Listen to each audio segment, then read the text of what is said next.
But then I got the AI involved, and it made you sound smart again. Good. I need all the help I can get. All right, let's give this a try. Let's see if our button works.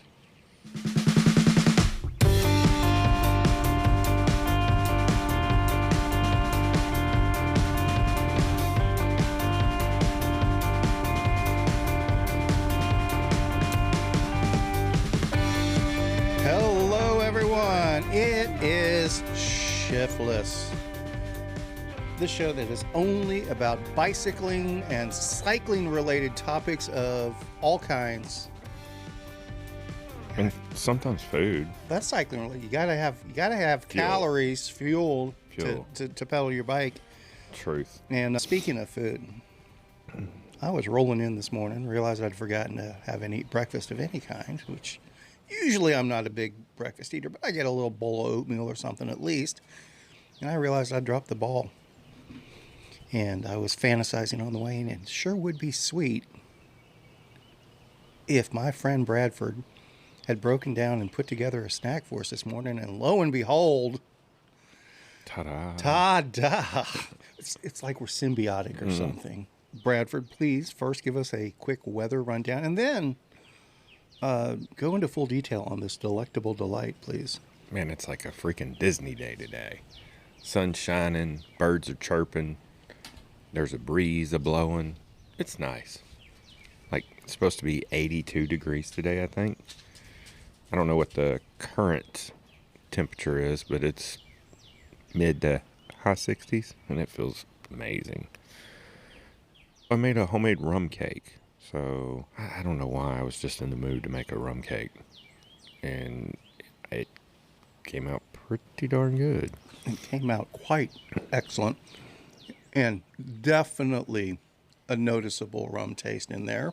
Yeah, you can't hide the rum. But no, that is not a negative in any stretch. Also a noticeable coconut thing going on there? Or?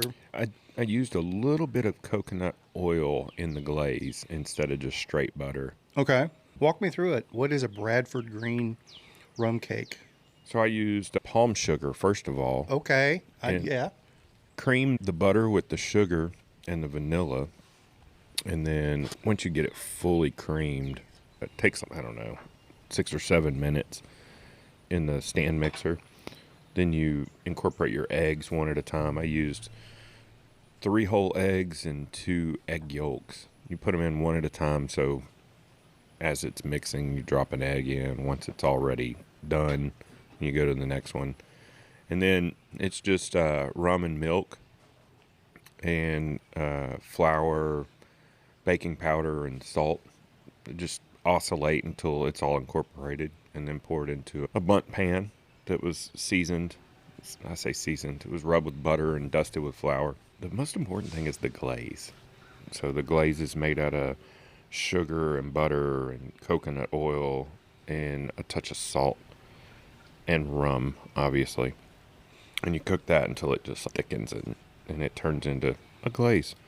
And so as soon as it comes out of the oven, when it's upside down, you poke a bunch of holes in it and you pour like half of it in and let it soak into the cake. Okay. And then you let it soak for about 15 minutes, and then you turn it over, and I brushed the rest of it on the top so it just had a nice glaze. All right, I'm going to talk for a minute here because Brad's dying to get a bite of his rum cake. Maybe 2. Yeah, this is definitely top-notch. Probably my favorite rum cake of 2025. Now, as far as the main ingredient, at least by the title, what is your rum of choice for something like this? Because the liquors are important. The AI will fix that. Because people love to hear us chewing and slurping. This is a Bacardi 10-year-old extra dark aged rum. It was tasting darkish. Yeah, you're supposed to use a dark rum. I find that rum is not as expensive as any of its counterparts in the liquor industry. You can get a 10-year-old beautifully aged rum for $30. You can get a really nice bottle of rum for $30, $40. Crazy. Yeah, and it's really good. Yeah, it makes a big difference rather buying like a $10 bottle of rum or like a $25 bottle of rum. It makes a huge difference. Whereas in the whiskey world, a $10 bottle of whiskey may taste the same as a $25 bottle of whiskey. I'm going to have to reach out to Lisa Tilley. She was our cupcake lady. She still does that on the side. Amazing cupcakes.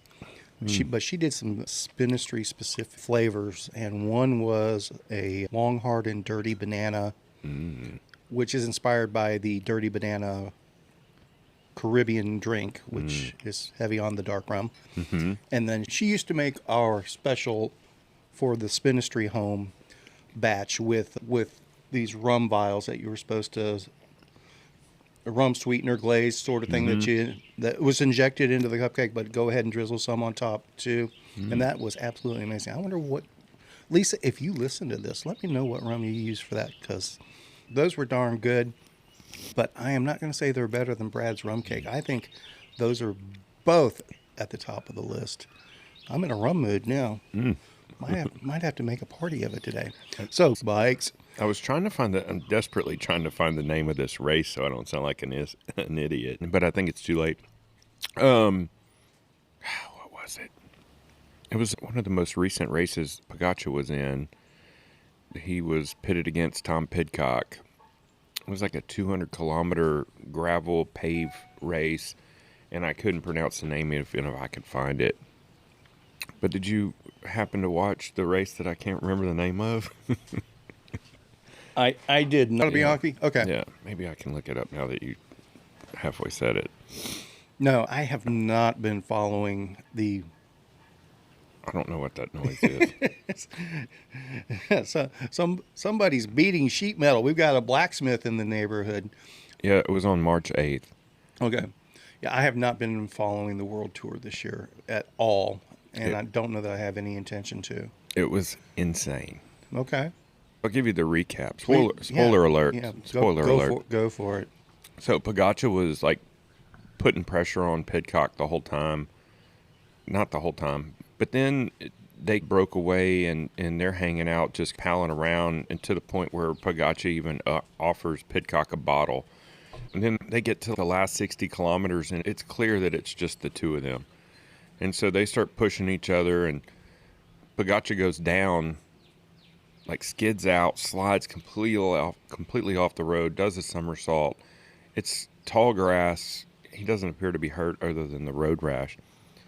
50 kilometers to go, gets back on his bike. It's all like dusty gravel. Chases Pidcock down, attacks, drops, and solos to the finish. Don't worry, that wasn't loud. And solos to the finish. It was freaking insane. Okay. The guy is either on drugs or from another planet. He is just unstoppable. Yeah, I'm not trying to call out anyone specifically at the moment. I'm not saying he is, but I am convinced we're in the next drug phase, doping phase, or unfair. Let's call it an unfair advantage phase, whatever that might be comprised of. And I would not be surprised if, technically speaking, whatever loopholes they found are not technically cheating at this time because they're outside of what the rule books cover. That wouldn't surprise me. Technology can have that effect, but I do believe there is less than the spirit of gravel involved. But hey, it's like we talked about last week. Is that really any different than what cycling's been for over a century now? Over a century?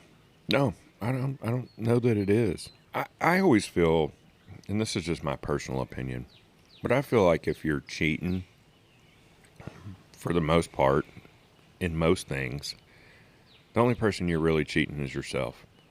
And I know it sounds so cliche, but if you win and you had to do something illegal or nefarious or underhanded to do it, did you really win? And I couldn't deal with myself if I did something like that.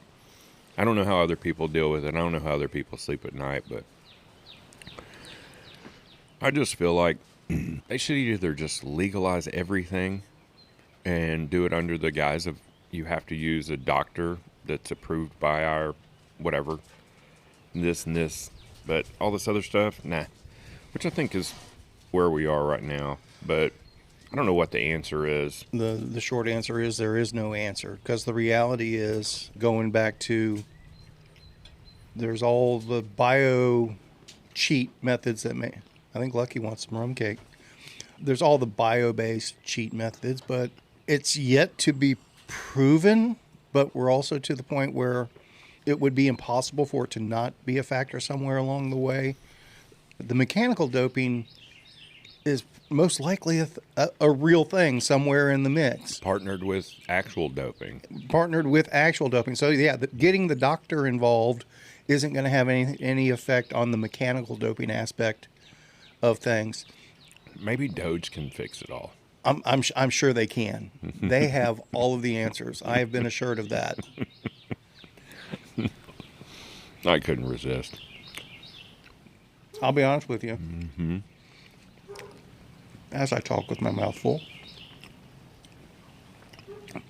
in an indirect way, I am disappointed in the weather at the moment. Poor Kay. I could be wrong. Because if I knew it was going to be like this, there would have been a bike on the back of my truck this morning. That's your fault, man. I got to plan my world, so I got to figure that stuff out in advance when we'll squeeze a ride in of what kind. My plan is to ride every day this week, and so far so good. I've got 3 days in a row. That's my plan as well, but I know you don't count my indoor bike rides as riding a bike. I do count them as riding a bike. But did you move? My legs did. Mm-hmm. My heart pumped harder. I did watch Dylan Johnson's new bike build last night. His version or the mechanic version that's out there? He's hanging out with the mechanic. I haven't watched that one yet, Yeah. so I saw it wasn't Dylan that posted that one, but I haven't watched the video yet. Maybe it was not Dylan that posted it, but it was the two of them, and they're chatting as the bike goes together and just talking about all the different parts and pieces. It's not a crazy difference from his last year's bike. Except for the internal cable routing. He made some changes to his position, different bars. The bars that he's running are super narrow, but I think I heard in the Bonk Brothers podcast that he swapped his bars out since that video because they were just too narrow. There were 40 centimeters at the widest point of the flare, but at the narrowest point where the drops were, center of bar, I think there were 31 centimeters. That's crazy skinny. When we talked to him last year, he had talked about trying down to 32, and it didn't work. But the Aero, it did work, but it didn't work for riding, and he wanted to find a way to sort that out. And it looks like he tried, and it didn't work. So I think the bars that he was running were very cool. They come off the stem and sweep back just a little bit. If you're looking at them from the top, sweep back just a little bit. And then when they start to go forward for the drops, they flare in and then they flare out as the drops come out. So essentially the hoods, you can be on the hoods and still be on the top of the bar instead of across the drops, the top of the drops, if you know what I mean. yeah. And so the advantage of it, which was really cool, is he could basically be in the drops, or not in the drops, on the hoods, and in an aero position, and it was almost like he was on aero bars. It's pretty smart, but it's also very niche-y.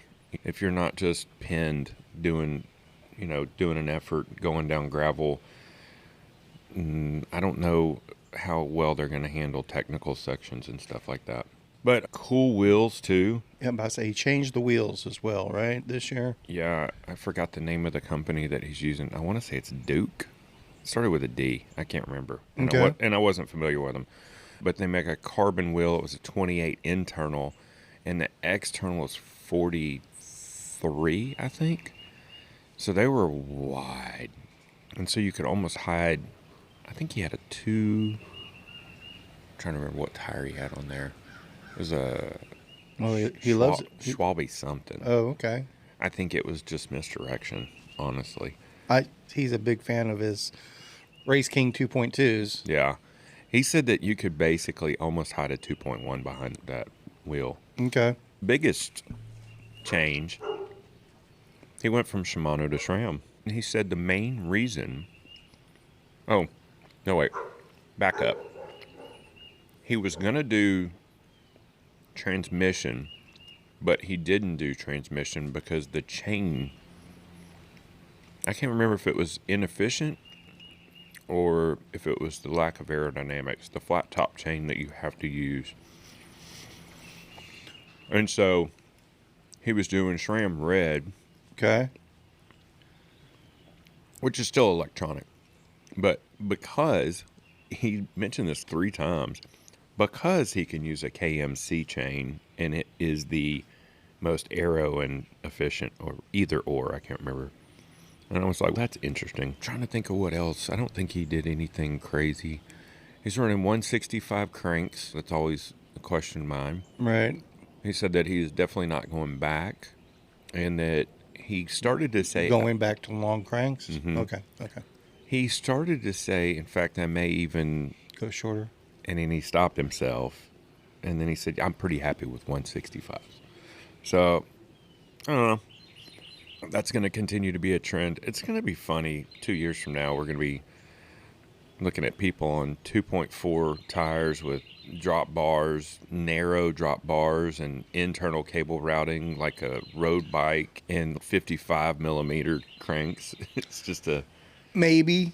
All this stuff always goes too far. It's a pendulum swing. Yeah, it always goes too far and comes back. Mm-hmm. But that's also how you... That is... Well, if a little works, then a lot's better, right? Yeah, let's break out the heroin. Yeah. I'm pretty convinced myself, I could be proven wrong. And there's definitely a difference between the Dylan Johnsons and Faster Mm-hmm. and the rest of the gravel riding population, which obviously a lot of people think, oh, I'm doing my 14 mile an hour gravel race. Mm-hmm. I need all those incremental gains that Dylan needs. There is definitely a foundation of people out there that are chasing things that way, that realistically, I think that 50 millimeter range is probably the sweet spot for the vast majority of riders out there as far as tire size. 45s to 50s covers just about everyone until you really start getting, do I need a 165 crank or a 163 and a half crank? When you start getting to those levels, yes, a nudge here and there may make a difference, but for the vast majority of us, just having one less bite of cake each day is probably going to give us all the incremental gains we would get from spending $10,000 on a bike. I don't know. I'd like to go back to cheating. Do everything you can.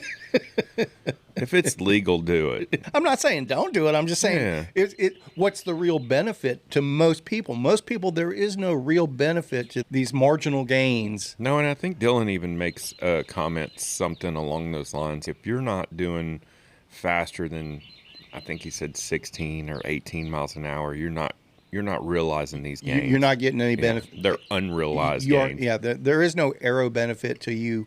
You break that aero barrier wherever it is. Yeah, if you're doing 8.5 miles an hour uphill, you're not getting any aero gains. Did you watch the BWR coverage? Belgian Waffle Ride? No, I did not. They do a dirt crit the day. I think the actual race is on Saturday. On Friday, they do a dirt crit, which was a pretty cool looking course from what I could see of the coverage that I watched. But the most astounding part was they gave away $5,000 in preems on the dirt crit. Or I can't remember if they called it a dirt crit or a short track. Anyways, it was pretty cool. So they were giving away $1,000 preems. It was a 20-minute race, and they gave away $5,000. Keegan Johnson won. What are you doing? Are you muting me? Why do you keep pushing the button? Just keep talking. But I was asking you if you watched it because of this reason. the course got muddy and they shortened it from 67 miles to 47 miles. You're not talking Belgian waffle ride. You're talking Valley of Tears. Oh, shit, yeah. You're right. You're right. I watched a lot of shit last night. I watched a lot of stuff last night. My bad. I was getting really confused. Yeah. Oh, these gravel crits are a thing now. I started that a couple of years ago, and now Belgian Waffle Ride and Valley of Tears is doing it. Sorry, I was confusing myself. And you started talking about the money in the process. Man. So it was Valley of the Tears. Valley of Tears. Yeah. So they said on the covers that I was watching, they said that they were forced to shorten the course. And it just looked like mud to me. It didn't look like... The part they shorten out is basically our red roads for the rat. So it's just going to be like... But it's peanut butter. Yeah, peanut butter. It is true. It's going to be true peanut butter out there on that section. That's fair. And from my understanding was the snow was falling. And what I had heard somewhere along the way, could be mistaken, what I had heard was they had still planned to do an abbreviated red road section that wouldn't be as bad. And when the top competitors got back to Turkey at 48 miles, they said, we're done. They had basically all agreed that for safety's sake, we're not going out on the second leg. That's what I had heard. I don't know that. I wasn't there. I wasn't involved with those conversations. Interesting. I asked you all that just to ask that if you agreed with them shortening the course, and apparently you do.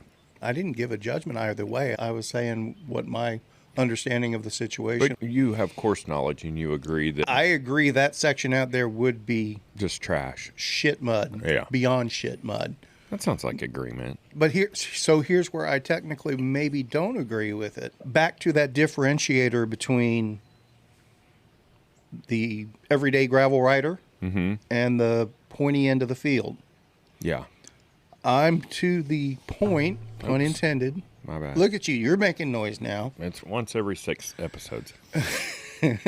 I am to the point now that I feel the pointiest end of the field needs to toughen back up as far as gravel goes. They need to... I would have approved of sending the elite racers out into the muck and seeing how it... I would have freaking hated you for that. Yeah, though. I understand that. So I had a very similar thought last night because as I was watching that, I was like, I wonder if Kevin's seen this, and I wonder what Kevin's thoughts are on this.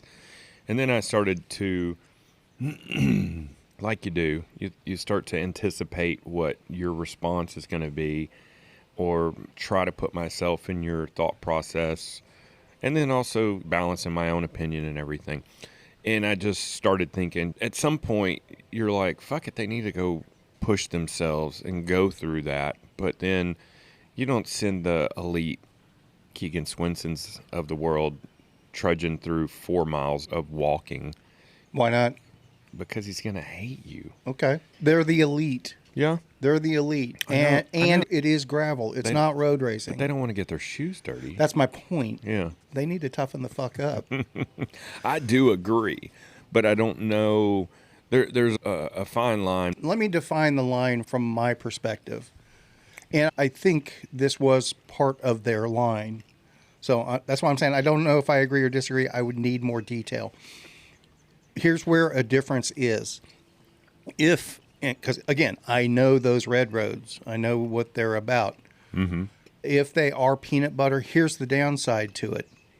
If something happens out there, oh, yeah, you can't get you can't get to them. Yeah. So from a safety perspective along those lines, I would probably agree with it. See, that's the last thing I think of. You're so great to bring in that thought process. That was not even on my radar. But from a inconvenience to the competitor standpoint, I have no sympathy there, quite frankly.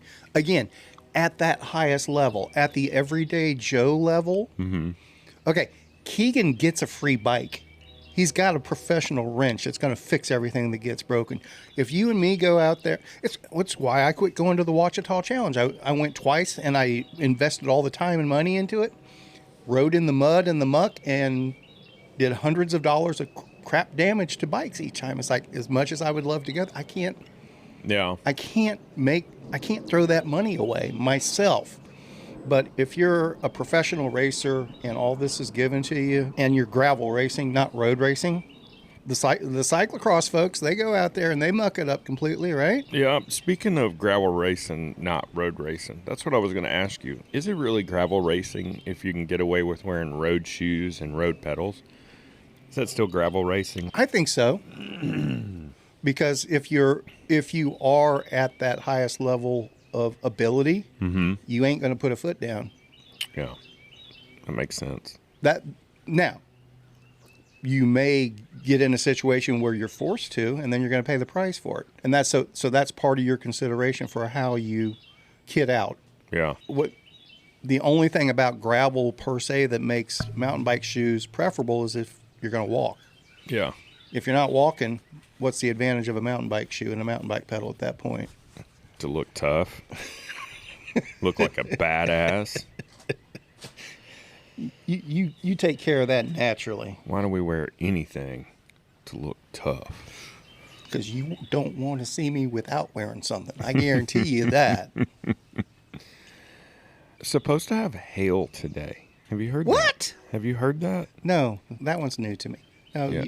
No. And supposed to have 60-mile-an-hour winds on Friday? Yeah, we're supposed to have crazy winds on Friday. It's supposed to be, see, and now it's kicking in. It's starting to. It's coming from the south right now. And that's where it's coming from today. It's going to be, it's going to be the Texas gusts 25 miles an hour. But you know what a Texas 25 mile an hour gust? It's a sustained 25 mile an hour that abates down to 20 every once in a while. They call it a gust. I don't know why. Yeah, I don't get that.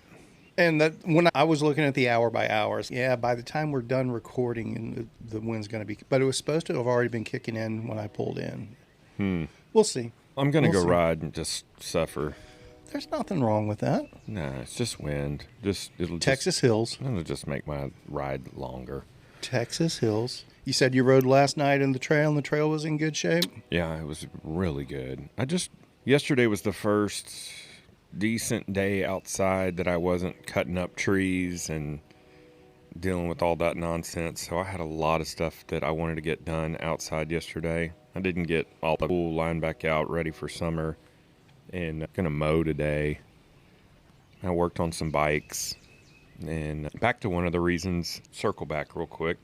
I was working on my bikes, and I noticed that on 2 sets of my clampers, the bolts that actually hold the clamper assembly together, my calipers, my pawl brake calipers, they're effectively called clampers with a K. I noticed that they were starting to rust, and I was like, this is not right.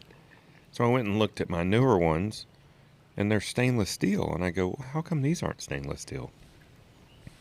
So I just took a picture and sent it to Paul and go, hey, what's going on here? Is there something I should be doing, or do I need to do anything, or is this perfectly normal, or what? And the guy immediately emails me back, and he goes, that should not be happening. That should be stainless steel.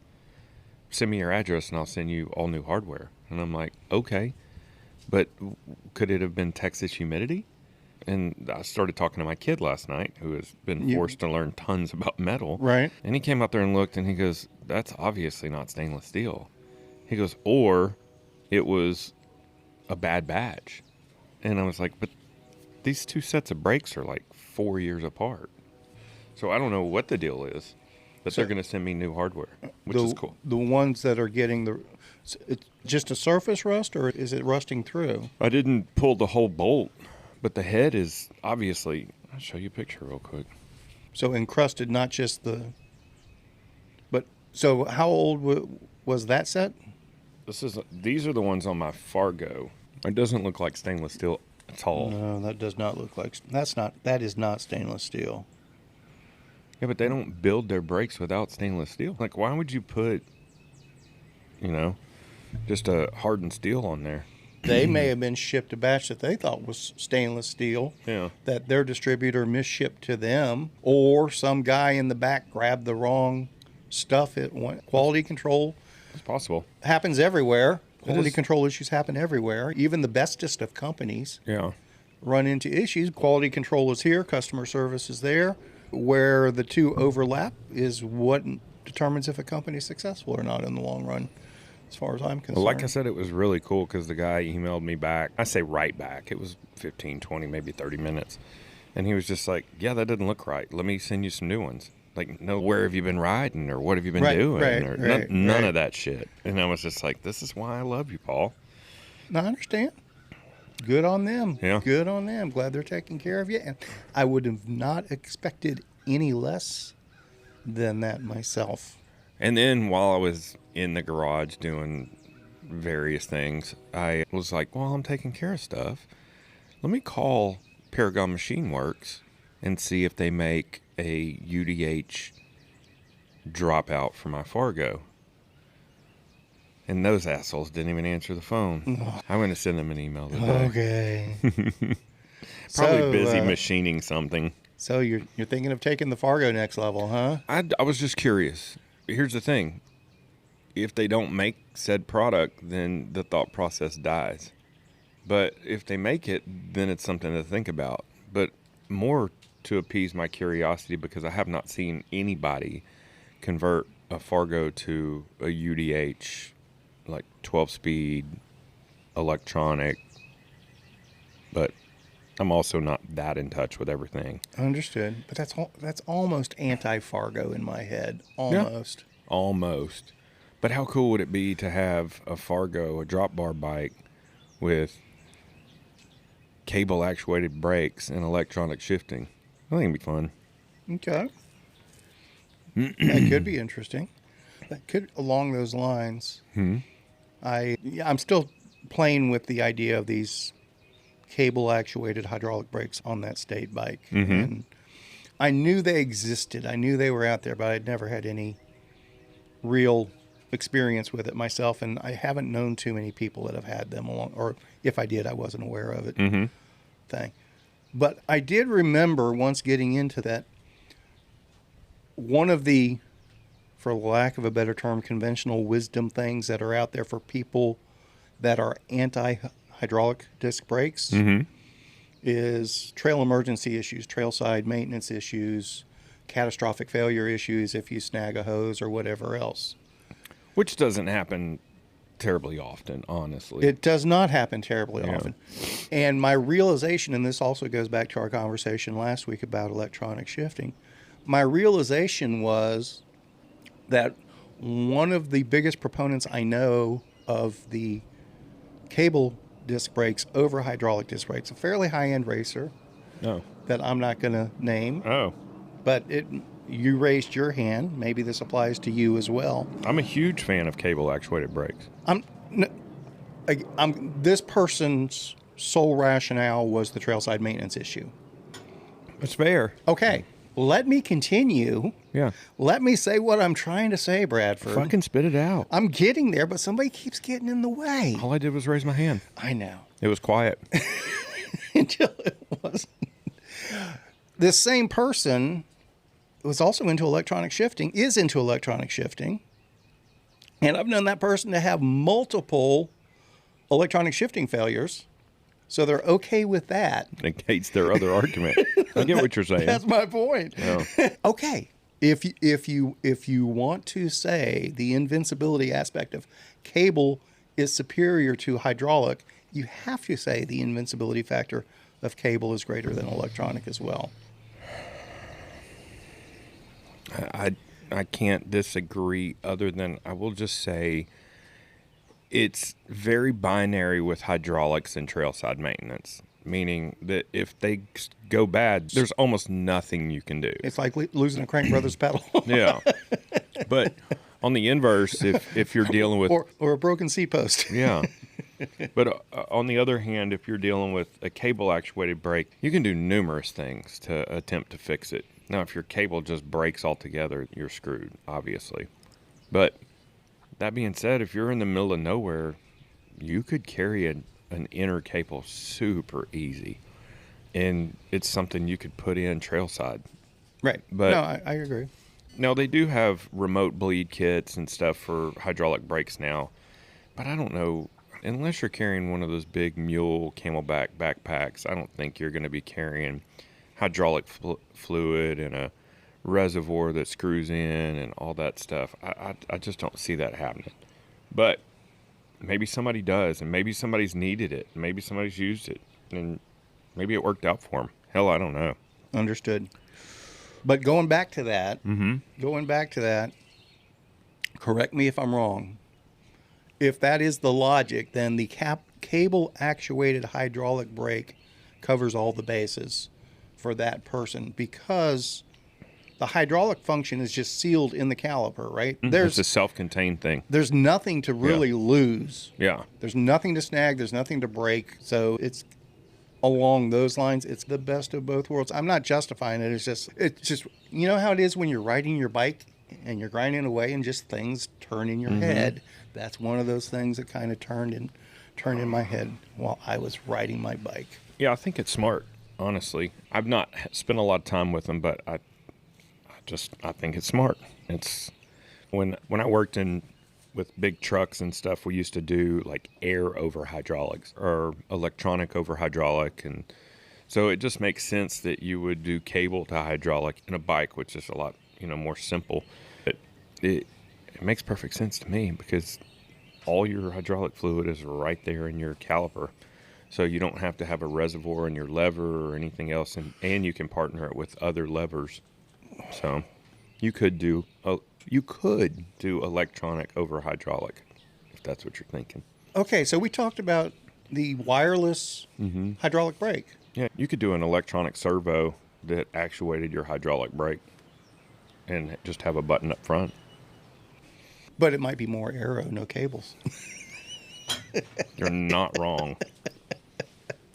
Yeah, you could do that. I don't know. It would be big and bulky. I don't know that you would get more aero. It would be now. Well,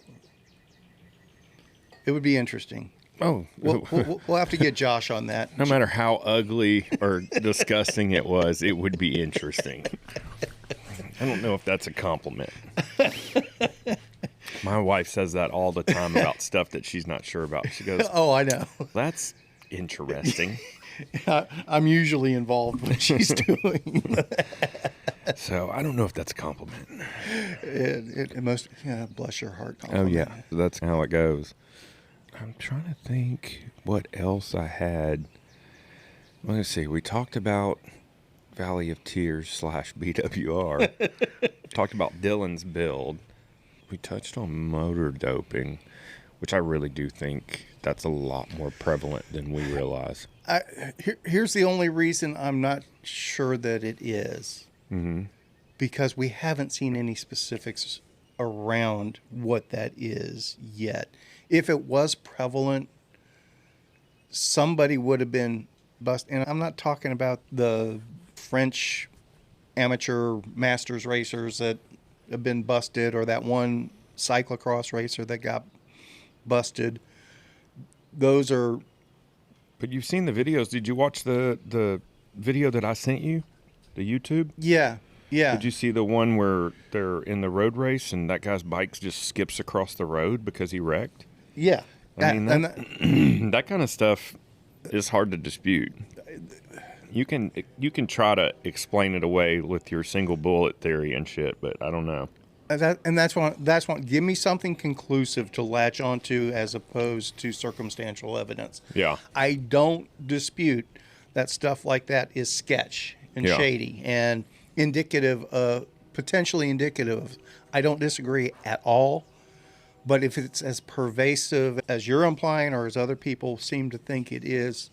No, I didn't imply that it's pervasive. I just said I think it's more prevalent than we think it is. I guess maybe, and more prevalent than we think it is, that's a moving bar from person to person. I think for the vast majority of people aren't even aware of motor doping. Or the potential of it. Yeah. And I think that they would be surprised to know that there is... Dude, look, would you say there's zero motor doping going on? I would not say that. But 50% of people aren't motor doping. But even if it was 2%, it would be an astounding number. That's my thing. I don't think it's 1 out of 10 people or anything crazy. I just think it's. I guess that's what I'm getting at. If motor doping is established at those highest levels, it is going to be that pervasive. That's possible. Just like the blood doping was during the Lance era. What, they had to go 25 deep before they found somebody that wasn't doping. I think it was only 19. Not that it's that big of a difference. That's better. Yeah. That's better. But those other 6 still caught the train. I guess that's all I'm saying is once that cheat becomes a thing, it's the next season it spreads to other teams because you got people that are moving teams and stuff like that. That's what's happened in Formula One racing. That's what happened in NASCAR. And I think you mean Formula Un. Sure. Sorry. If you say so. Talladega Nights reference. Sorry. Not Talladega Nights. Yeah. Yeah, it's Talladega Nights. It's Ricky Sorry. Bobby. Yeah. Sorry. Shiny. ADHD brain. Have you seen any good movies lately? And I don't consider Talladega Nights a good movie myself, but... What did I watch? Oh, I watched The Gorge. Have you seen that? I have not seen that yet. I've heard bad things about it. It was entertaining. I understand. To the point that I watched it with my wife. And that's on Apple TV, right? Yeah. Okay, that's why I haven't seen it. I'm not in Apple mode at the moment. So I watched it, quote unquote, with my wife Yeah. because she can't stay awake for a whole movie. So I watched it, and then one of my kids wanted to watch it, and so I watched it again. And then my other kid wanted to watch it, and I watched it one more time. But I'd already seen it, so I was halfway paying attention. But there was definitely pieces that I wanted to see again. Then I watched another movie. I cannot remember the name of it. These guys were soldiers stationed. I can't remember where they were now. I watched too much crap. And they decided to go on this underwater gold rescuing mission where there was like 200 tons of gold or something crazy.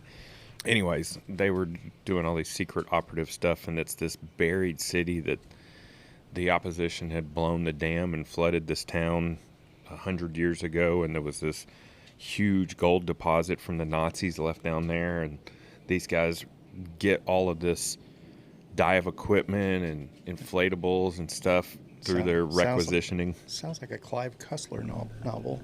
It was pretty good. Pretty good. I can't remember the name All of right, it. that does me no good. It does zero good. I can't find it. I have a hard time finding time to watch movies these days. And I say finding time. It's not that I don't have the time. It's like I can't read books anymore. I can't. I've been making it a point. So I'm in the middle of, and I'm counting cookbooks too, so that's not really fair. But I'm in the middle of at least 10 books right now. And I make it a point every day to sit down and just read for 20 or 30 minutes. And I feel like it makes a difference. I do audiobooks, and those work well. I literally can't sit down and read a book. I get like a page and a half in, and it's time to go to sleep. And movies anymore, and maybe it's because I've seen everything. There's nothing new coming out, and most of the stuff that comes out anymore is just absolute hot garbage. Yeah, we went to see the new Captain America in the movie theater. Oh, We went okay. to Alamo. It's the first time I've been to Alamo since they reopened, I think, up in Denton. Yeah. We went. My son wanted to see it for his birthday. Okay. It was nothing like you were like. It's sad when all of the thought and everything they put into these movies and how far we've come and, you know, how awesome Marvel is and all this stuff. And then you still sit through a movie like that and you're like, I mean, it seems for the past 10 to 15 years, what most movies have become, particularly the action movies, it's just set pieces for, we're going to have this action sequence here. And 10 minutes later, we're going to have that action sequence there. And we're just going to find some loose way to string those action scenes together, sort of thing. This basically what I'm getting at is the story seems to suck in most movies these days. And that's disappointing, but it is what it is. Deadpool Wolverine was amazing. I have not seen that yet. It's Amazing. I need to see that, and yeah, I'm gonna give Ryan Reynolds credit. He is the anti Nick Cage, where probably 80% of the Ryan Reynolds stuff is pretty good, and then 20% is should have stayed home for that one, Ryan. But most of the stuff he does is pretty top notch. He's pretty much a badass, and he's easy on the eyes too. He could eat crackers in my bed. Ryan Gosling Jr. too. Did you see the movie The Gray Man? I did. I thought that was a Netflix production. That was a long time ago. That was several years ago, right? I think it came out, 2 or 3 years ago. Yeah, 3 years ago or so. That was one of the best Netflix action spy kind of movies I've seen. It was, and from what I understood, the budget was gigantic, like $120 million or something crazy. I think Gosling is a cyclist. I think. Probably. He seems cool enough. You know him so well. I mean, we exchange emails and stuff. No, he seems pretty cool. And he's been in a lot of really good movies, too. But he also is not scared to play, like, super dark characters, which I like. Have you seen the movie Drive? I was about to say Drive was really good. Yeah. Drive was really good. That's, in a roundabout way, that's what got me back into, like, 80s synth music, was that the soundtrack for that movie. Very Tangerine Dreamish. Yeah. Super good. What was the other movie? The Jake, Nightcrawler? Man, I was going to say, he's been in some dark-ass movies. Have you seen Nightcrawler? Mm-hmm. That one was good, too. Wasn't he also in Donnie Darko? He was. Yeah. That wasn't his premiere, but that's where he got... But that was a dark-ass movie, too. Yeah. Yeah. Darko. Yeah. But that's a funny one, though. Donnie Darko is one of those movies that actually, until it went out on DVD and there was a director's cut available, it's the director's cut DVD version of Donnie Darko that everybody knows and got attached to.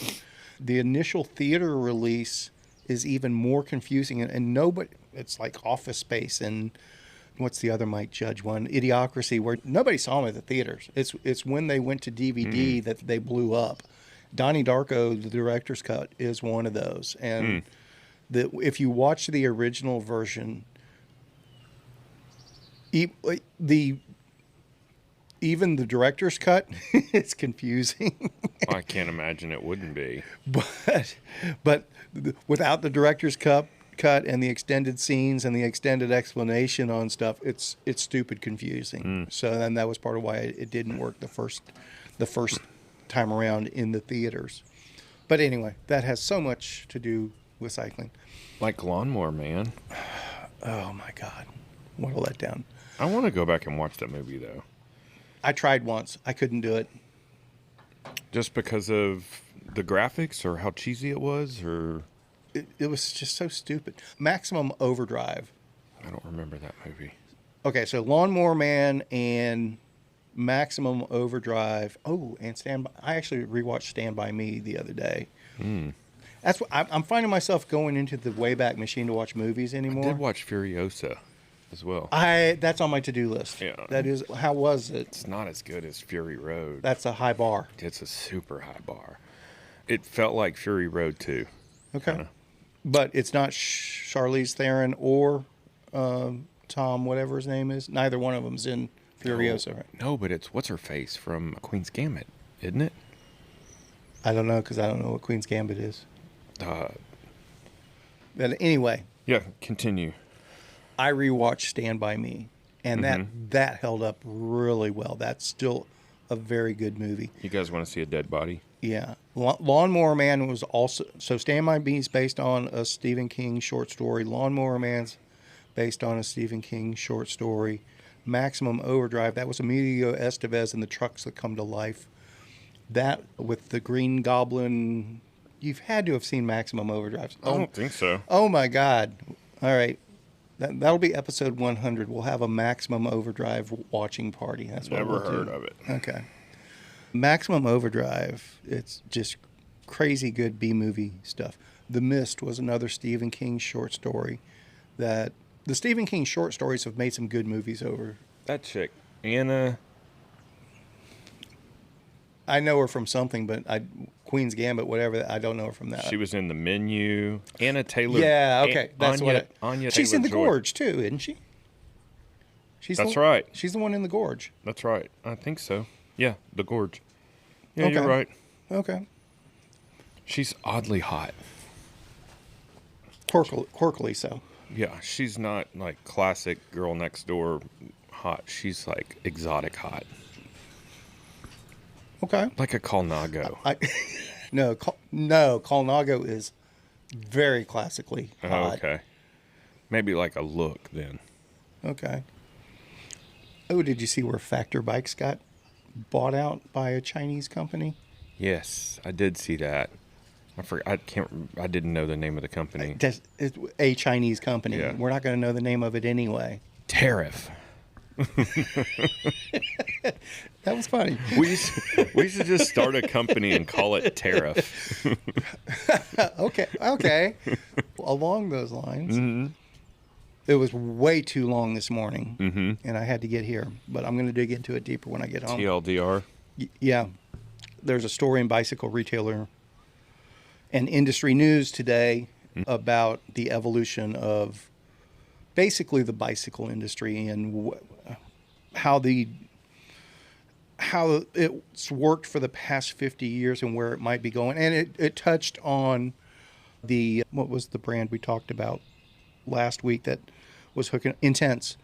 Talked about the Intense deal and the way they're going. I think the Scott announcement from last week kind of ties into it as well. What was the Scott announcement? I think I missed that one. We'll talk about it down the road because I hope to book somebody to talk to about it. Okay, perfect. Basically, what Scott's doing is they're doing an online ordering model, direct to consumer, but it goes to the bike shop. And so they're Same thing with as Intense. No, because Intense you order through the shop, and the shop is the one that facilitates. Okay, I order the frame from Intense, and then I go to QBP with my QBP account and order the parts pack. The Scott model is Kevin goes on the Scott website, finds a bike he likes, and orders it, and it goes to my local Scott dealer, and I pick it up there professionally assembled. Which I think that makes a lot of sense myself. And between... That's how Intense started out. Not started out, but when they pulled back and then they came back into the market, before they were direct to consumer, they were drop shipping to shops.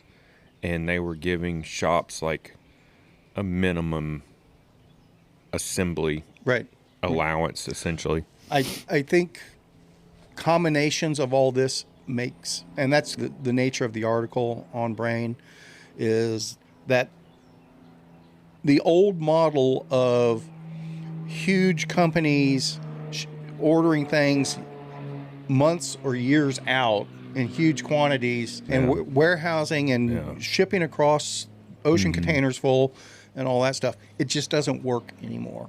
That basic model does not work except at those hugest mass quantity levels. And so basically the article, from my gist of it, I got 3 paragraphs in, and it went on forever. So I want to dig into it deeper. Was it under opinion or what? I can't remember. Because I'm looking right now. But don't look now. I'll send you the link later, and we'll talk about it more next week. But correction, that Chinese company that I can't pronounce, they only bought 21% of Factor. Oh, okay. That's not what the headline I saw didn't make it sound that way. That's why this headline says correction in all caps. Oh, that's okay. I thought you were saying correction. No, that's what the article says. Well, I was dual purpose there. Understood. But it says Chinese manufacturer Zhonglu buys minority share. Minority, because it said majority share. So it's 21%. Okay, all right. That could definitely evolve into more, but yeah. All right. I just didn't want to misspeak. I don't want us to get sued for the gist of misspeaking. what I was seeing in that story. I don't want people to take our singles. I'm about to say, we got to have something to be sued for. I've got a folded dollar in my pocket right now. You got me beat. And maybe a couple of coins. You got me beat. I don't carry my coins everywhere. I want people to know how rich I am. My takeaway was that the article is saying things along those lines is probably what's best for the bicycle industry as a whole. And while I was showering and having my shower thoughts this morning, pondering that, I tend to agree. I think it makes a lot of sense for a bike shop to not be a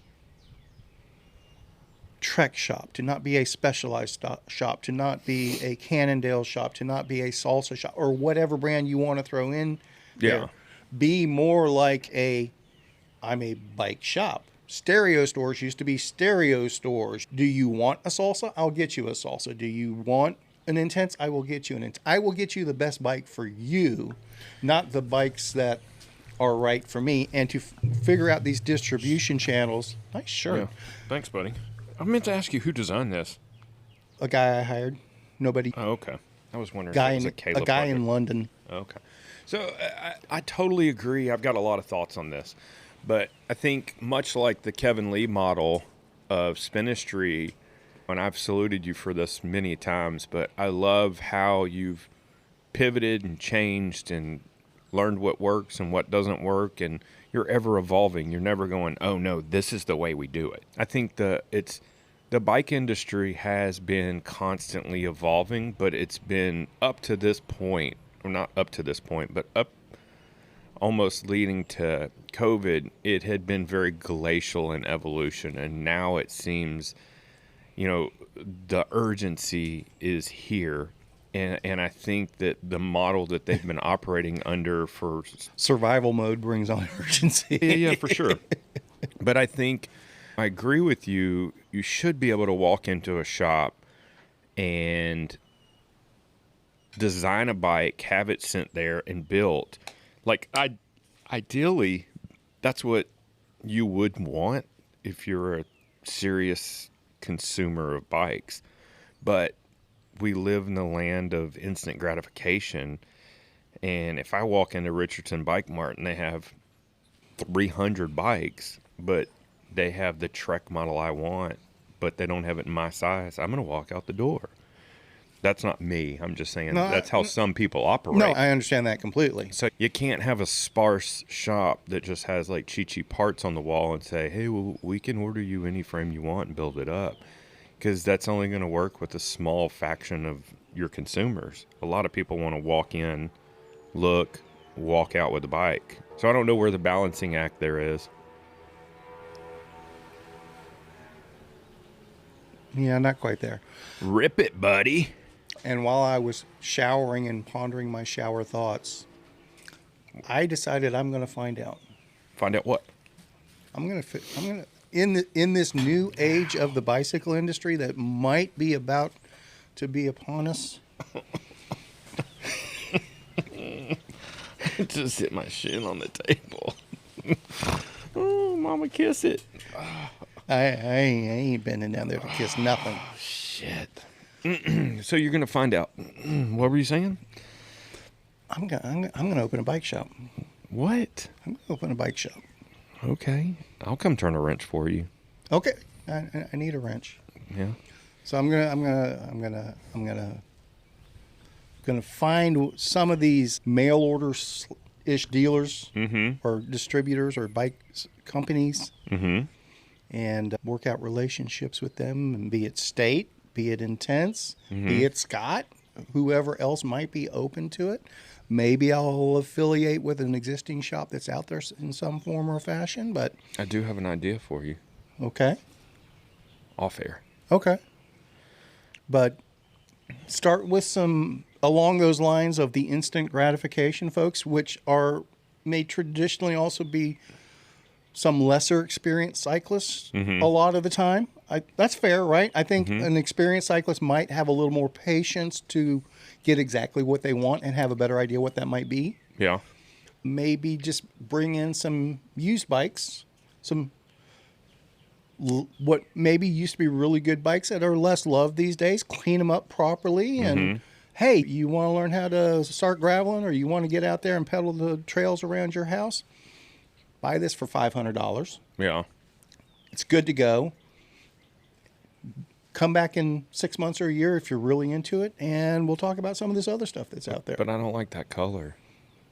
Do you have it in like an off-white? You can go to Bike Mart, and they'll have everything on the floor, and they'll have the color you want. It may not be the right size for you, but it'll be the color you want. Does it fit? I'm sorry, I'm not saying that to knock Bike Mart. I'm just going back to your example of somebody that has a big inventory on the floor. Does it fit a 2.2 though? Can you fit a 2.2? Oh, going that way. Did you see the new state bike that came out yesterday? Remember Is this just going to turn into a state ad every not. article, every episode? You're busting my balls. I am. I'm trying to share valid information and relevant information to the conversation you just steered that way. I'm pulling it up aggressively right now. Yesterday. Oh, the carbon bike. The new carbon came out. I lied. I did see it. And it takes 2.2s. 2.2s, and what else was? Dusty Merlot. I love that color name. Yeah. That's pretty cool. Dusty Merlot. Yeah, the big difference, UDH 2.2s and some other big bangles and baubles along the way. It looks like a lot like an old BMC frame.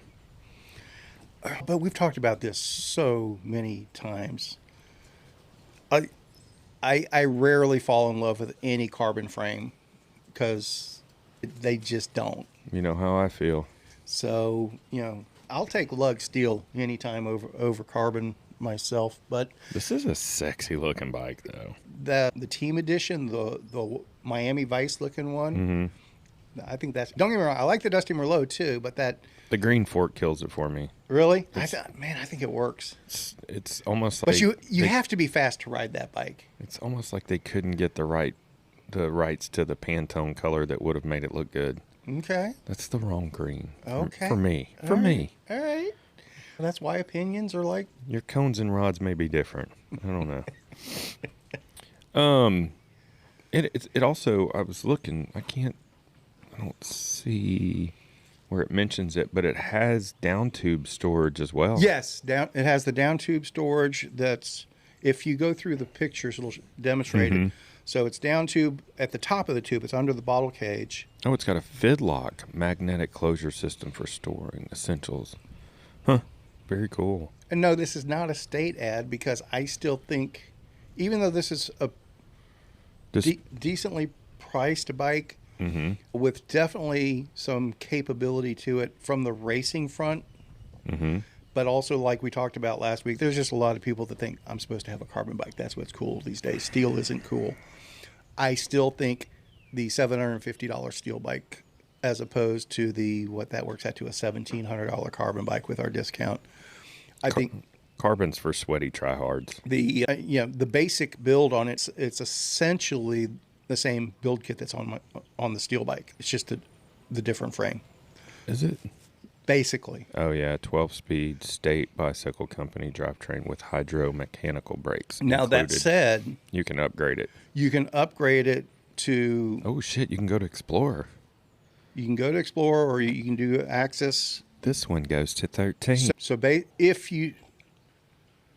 I agree that the true racers probably need a carbon bike, and they can take a 2.2 tire and electronic shifting. Oh, and carbon wheels. So you can upgrade to NV wheels on that, and the axis shifting. You can do Explorer for another $100, I think. Let's just dope it out. Let's see. Well, that's what I'm saying. It takes it to a $4,200 bike. And then Apex Axis Mullet 12-speed.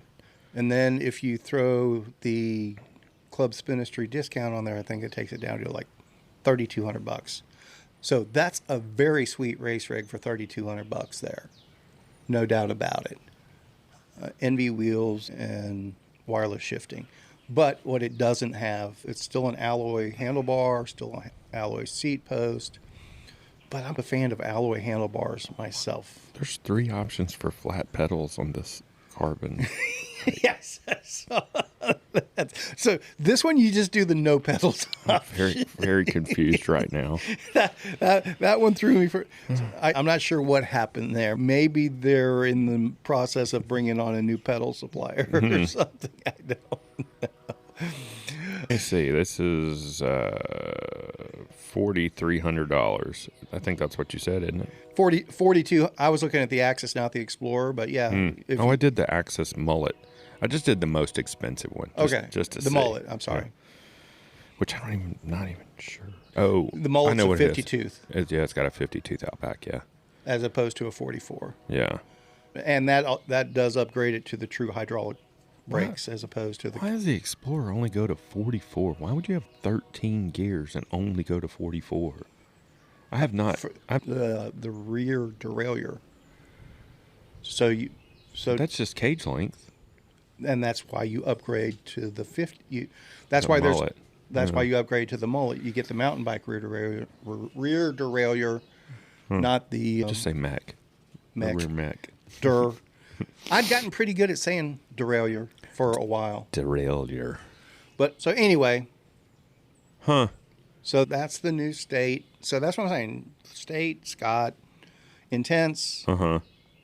Whoever else you can figure out to do these. Maybe it works. Maybe it works for somebody like a Canyon to work with a shop along. They're trying to do it with REI or whatever else. Yeah. Well, I think REI has always been. I really think REI was in this space that everybody's developing to a decade ago. It's up. So. Well, I'm talking about from a bicycle perspective, where they had mid-grade floor models, they had one or two high-end models, and they had a plethora of parts and a decent workshop, decent bike mechanics. They did. Are they still in that space? I don't think so. I don't know. I don't go to REI as often as I would like to because I usually end up spending too much money when I go. I ordered my tent, by the way. Oh, I was going to ask you the one you were talking about before. Yeah. Okay, so let's bring that up because I was wanting to because I saw a video on that tent. I drank some whiskey the other night. And might have accidentally hit purchase. Yeah, I don't do my best internet shopping when I'm drinking. I was hoping to catch you before you hit because the video I saw, it's like that bitch is way too complicated. I wouldn't want to have anything to do with it. It's not complicated at all. I saw her putting that thing up and she was struggling. That was the first problem. It was a female. Good God. Obvious joke. To me, tents are complicated anyways. I've been in a hammock for 15, 20 years. Tents. Okay, and I'm relearning tents, period. First off, let me make sure that we are on the same page and make sure that what I saw her putting up is your tent. I thought that's what she said. I think that's, and I told Jan, I think that's the tent Brad's wanting. What tent? Tell me yours. I don't want to lead the witness. It starts with a D or something. Yeah, the Durston. Durston 1 or something? X-Dome, mid, +1. I think that was it. I think that was it. Yeah, it was the Durston. Yeah. It was a Durston something. It was a one-person tent with an oversized vestibule. That's it, right? Yeah. Why did it look overly complicated? First off, the overhead frame structure. That was, and when I say complicated, I'm comparing it to the freestanding tents that I'm used to. You mean your truck? No. The teardrop camper? No, I am talking. Fuck you. I'm going to go home. I don't need your shit. Leave your cake. What tent do you currently have? What would you say is your go-to tent in your... My one-person tent is still my Alps Mountaineering Lynx tent, which is the classic crisscross. Yeah. It's an X-Dome.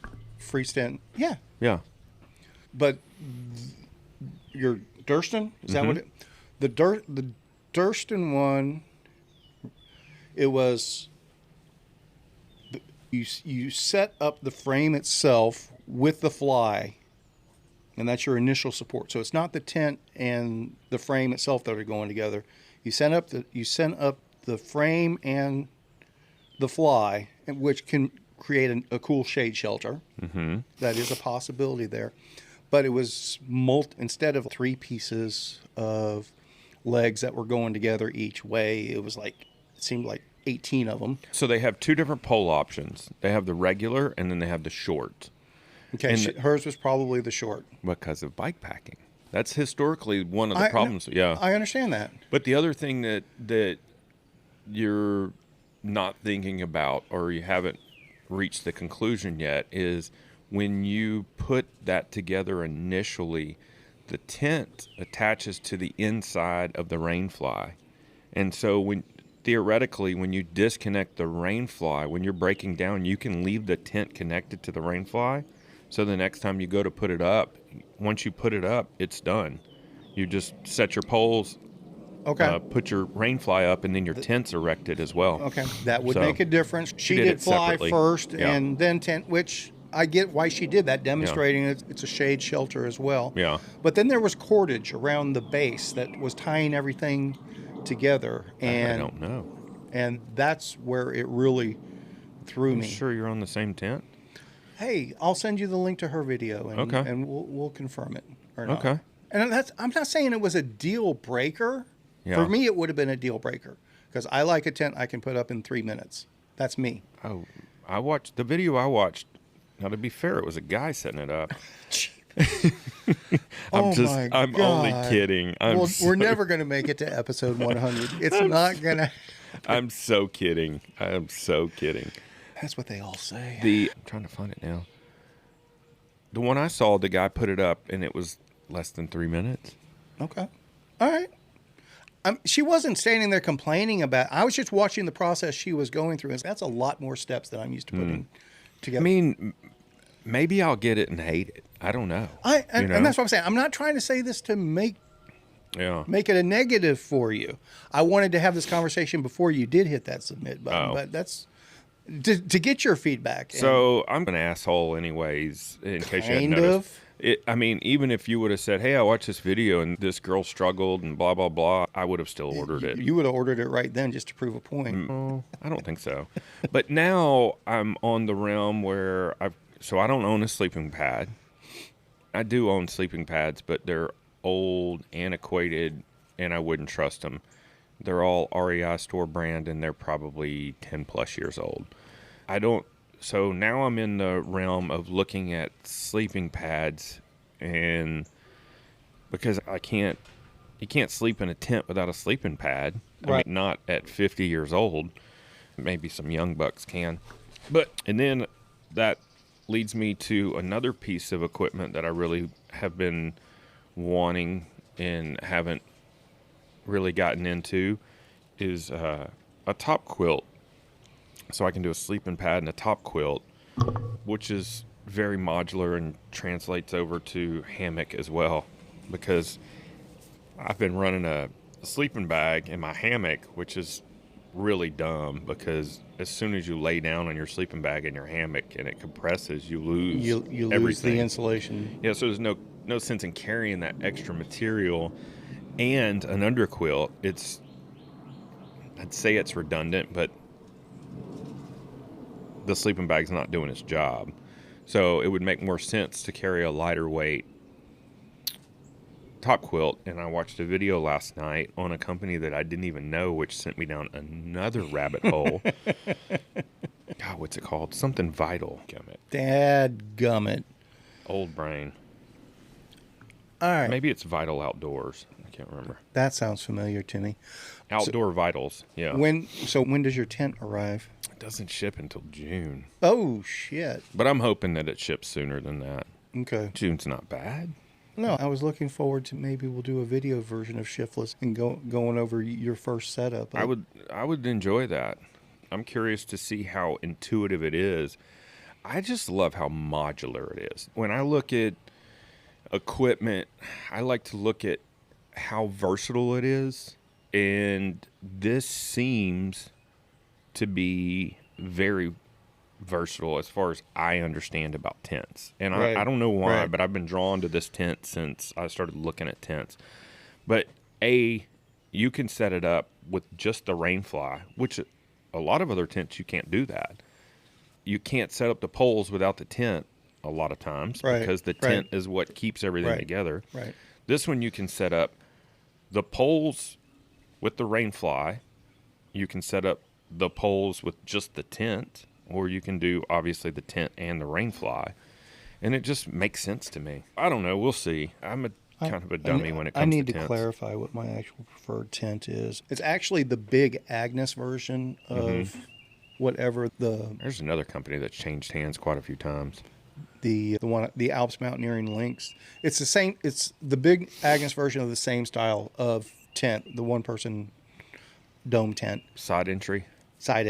Yeah. I had their bike packing one with the rear entry.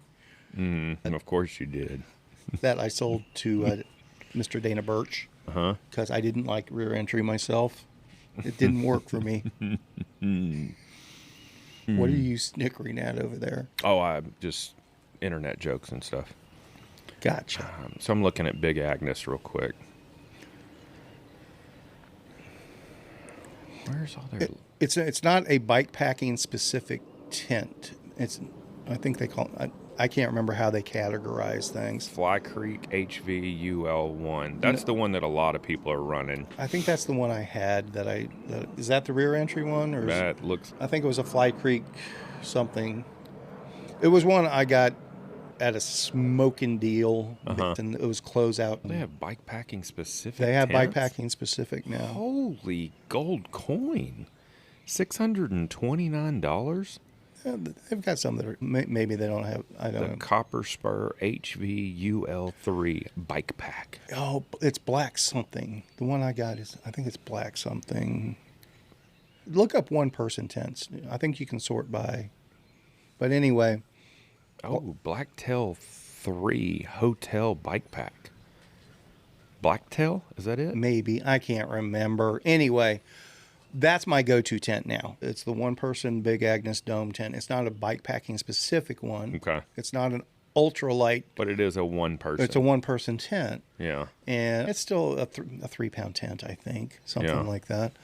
Capacity. But I can't sleep on the ground anymore. So I use the one-person tent, but I still sleep on my X-Ped on it. My knees and my hips won't let me. I need that big mat anymore. So I can't. And maybe I need to try a hammock. Maybe I'm to the point where maybe the hammock is the only way I could do it. I don't know. Dude, if I knew someone I could borrow a hammock from to see. I got you. Maybe. What's the weight capacity on your hammock? Oh, dude. The Dutchware hammock, the Chameleon, is my favorite hammock that I've ever had. And it's just the guy that makes them is here in the States, and he sews everything, and he's a consummate inventor, and he has so much integration into his hammocks. But it's called a Chameleon, and I think that the weight limit on it depends on the fabric you choose, because you can literally customize these hammocks.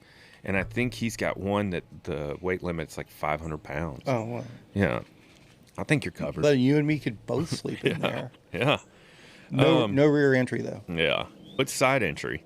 But the cool thing about that, once again, is it's so modular. Like, you can zip the top completely off. I've got just a mesh top, so you can do in the summer. And then I've got a closed top that only has a vent by your head and just a tiny one by your feet, just to create a draft that's for colder weather. And then you can put a rain fly right on top of it. You can put an underquilt. You can put an underquilt liner. Like we said, you can run a top quilt and blankets. And I mean, I've slept in Chameleon down to 6 degrees. Not bad. And then I've slept in one when it was 90 degrees. So the problem with hammocks, though, is if you're a stomach sleeper, not going to happen. If you're a side sleeper, you can get it done, but it's not the best. But with the not with the Big Agnes, with the Dutchware, a lot of people don't realize about hammocks is you really want to sleep diagonally. So if you have tree, you're not sleeping like this, you're sleeping like this. It's counterintuitive. I get it. I'm not following. What do you mean by diagonal? So your material, if you've got it strung from here to here, your material goes like this, right? So he's showing 2 straight line points and a sway directly in between them. Right. It's like a banana. The way a lot of the premier hammock makers do, they intentionally put more material on the sides. So the inside is, I'd have to show you. It's some sort of offset? Is that what you're saying? Yeah, it's an asymmetrical hammock. And so when you lay sideways, not sideways, but diagonal, you're actually laying flat as opposed to... So when you say diagonal, you mean diagonal within the hammock itself. Yeah. I thought you were talking about stringing it diagonally. I was like, how do you string it diagonally? No, you still string it the normal way. So it's a straight line. It's strung a straight line, but the way the material is positioned between the straight lines, you actually lay diagonal across that line. Yep. Okay, now I follow what you're saying. And the other cool thing is it's got what they call a structural ridge line. When you string it up, you string it till your ridge line's tight. And that's the top line that goes between your foot and your head. And so that is also, like I said, structural. So you can put your rain fly directly on that. Keeps your rain fly off of you. But it also makes sure you set up your hammock perfect every time. There's no guesswork. You string it till it's tight, you're done. But that's also what your enclosure goes over as well. So that's inside your hammock tent, if you will. And so you can reach up and you can hang, like I hang my glasses on it. And then I've got a little shelf that's behind me. They call it a shelf. It's just a mesh like pocket. Right. And then I've got a gear tunnel. It's actually on this side. A gear tunnel. So it zips in and you can shove jackets or pillow or helmet or shoes or whatever in there. And it's protected by your rain fly. It's a pretty kick-ass system. But you can't carry trees with you. You cannot carry trees with you. Yeah. That's why I'm trying to venture into tents. And since I can't sleep on the ground, I can sleep on the ground with an X-Ped, which you can't bike pack with an X-Ped mattress. No, but those things are fucking luxurious. I slept on the one when we were down in Terlingua, and I was like, holy God. That's better than my bed. Yes. It really is. It's pretty epic. I was not prepared to be as and that's what I'm impressed saying. as I was. I do sleep in my tent on my X-Ped, and I like it very much. Yeah. I just can't bike pack right now. So this is me asking our listening community if you have recommendations for ultralight bike packing style pads. I'm looking for suggestions because right now I'm looking to move in that direction. I'm gonna send you this video. She had an interesting looking pad as well that actually may work. It's a little bulky for bike packing, but she's an ultralight hiker and she took it with her. So I'm looking at that and a top quilt. I understand. Yeah. And I'll send you her video. You're going to poo it in general. She's not going to be your style. But I think the products she talks about are worth looking into. There's some potential there. So we're going to start a shiftless bike shop. Is that what you're saying? I don't think we could. All right. It's a great time to get into the bike business. Start at the bottom. Yeah. There's only one way to go up. We'll get in on the ground floor. Yeah, like I said, I'm going to start with your used bike concept. Yeah. So if anybody wants to help kickstart the shiftless bike shop and you have a bike or two gathering dust in your garage, if you want to donate or make yourself a sponsor of Shiftless, reach out and touch us, shiftlesslive@gmail.com. We'll give you a shout out. Start with some. I'm now that I have that state, I'm gonna throw my aluminum flat bar gravel bike into the used mix. It's good to go and tuned up. I get it properly cleaned up, lubed and tuned and all that, and put that one in the force. I may put the Peace single speed in the mix for sale.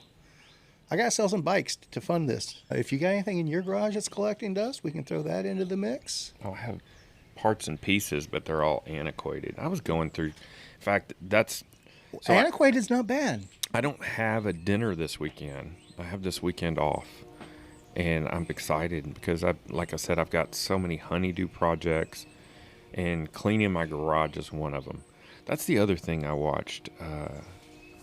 There's a gentleman, I'll have to pull it up because I recently subscribed to him, but he's across the pond, UK, Britain, London, I don't know. Australia but or something. But he's a cycling mechanic, and I really like his style of explaining and like walking through tools and then scrutiny of tools, and also his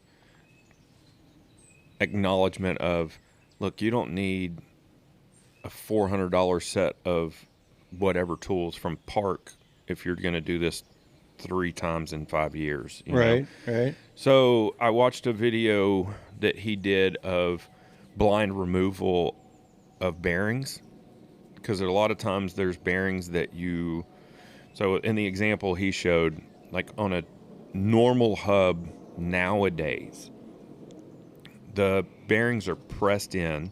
So it's a steel bearing pressed into an aluminum hub. And then they've got what they call a preload tube inside, in between the bearings. So that preload tube has another ring that keeps it centered in the hub and keeps it centered on the bearing.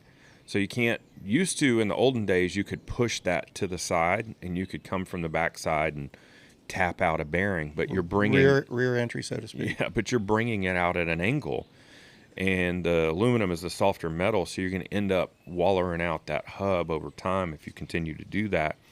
So they make these things called blind bearing removal, because when you look at the inner race on your bearing, it has a little chamfer on it, a little almost like a bevel on the bearing race, and so you can come in, and this thing basically has a slight trumpet on the backside of it, but it compresses on the inside. So you shove it through the bearing, it expands, and it has this tiny little lip that grabs the backside of the bearing. Yep, I'm following. And then you drive a piece in to hold it open to give a purchase, and then you just pull it out. So I'm about to order one of those kits. It's only like $30. Okay. And then... And what's your intended use for this? Servicing my own bearings, because you can pull bottom bracket bearings. A lot of bottom brackets nowadays have pressed in, it's a cup and a pressed in bearing, so you could pull your own bearings. And then on the adverse, the installation of the bearings, instead of using my old all thread with all the washers. The best invention for bottom brackets? What's that? New bottom bracket? Threaded. Yeah, I'm not a press fit bearing guy, but still. But even the thread-on cups have pressed-in bearings. I know. And so if you're, in lieu of buying a brand new bottom bracket, which essentially you're just buying cups with bearings in them, you can just change the bearings out. Yeah. You know? Yeah. It's much cheaper, especially as often as I go through bottom brackets. How often do you go through bottom brackets? On my Fargo? 3 times a year? No. I'd say at least once a year. All right. Yeah. And I don't buy shit bottom brackets either. Weather's always a factor. It is. It's I don't know. It's a beautiful day. It is a gorgeous. Where's the wind that was supposed to be here? I'm pissed now. Why are you pissed? Because if I didn't bring a bike because it was going to be stupid wind. Weather's always a factor. Weather is always a factor. It's all right. I'm going to go ride my bike, period. So let's talk later.